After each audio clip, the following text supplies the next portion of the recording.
এরপর দেখা যায় নৌকার মাঝে মাছ ধরতে নদীতে বড়শি বাঁধে। জেফ তখন পিছন থেকে এসে মাঝিকে একটি ম্যাপ দেখিয়ে সেই জায়গায় নিয়ে যেতে বলে। মাঝি তখন রেগে গিয়ে জেফের দিকে বন্দুক তাক করে।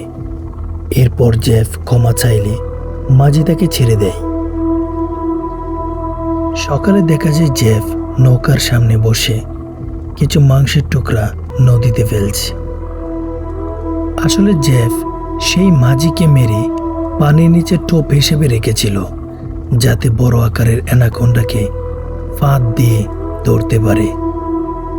এরপরই দেখতে পাই বড় আকারের অ্যানাকোন্ডাটি সেই টোপ গিলে জেফ যখন সেটিকে ধরতে বড়শির এক মাথা চাপ দেয়, তখন ব্যালেন্স রাখতে না পেরে সে নদীতে পড়ে যায়।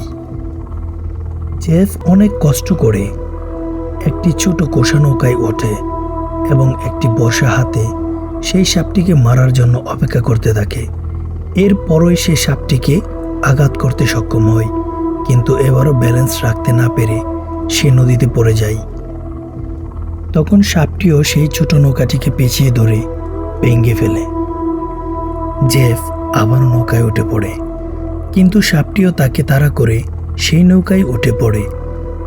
সাপটি তখন সবার সামনে সেই মাঝিকে বমি করে ফেলে। এটা দেখে সবাই রীতিমতো থান্ডার হয়ে যায়।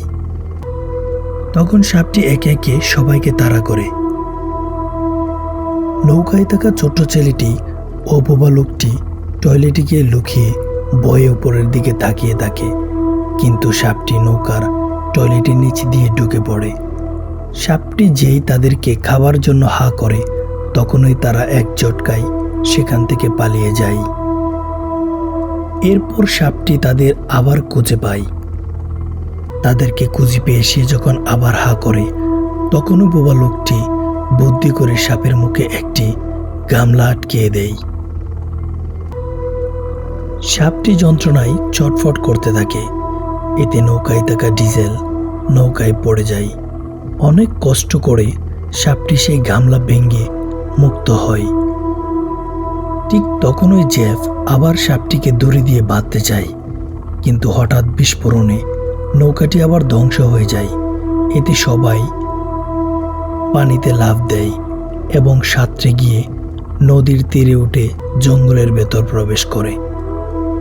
পরবর্তী পার্ট দেখতে হলে চ্যানেলটি লাইক এবং সাবস্ক্রাইব করুন।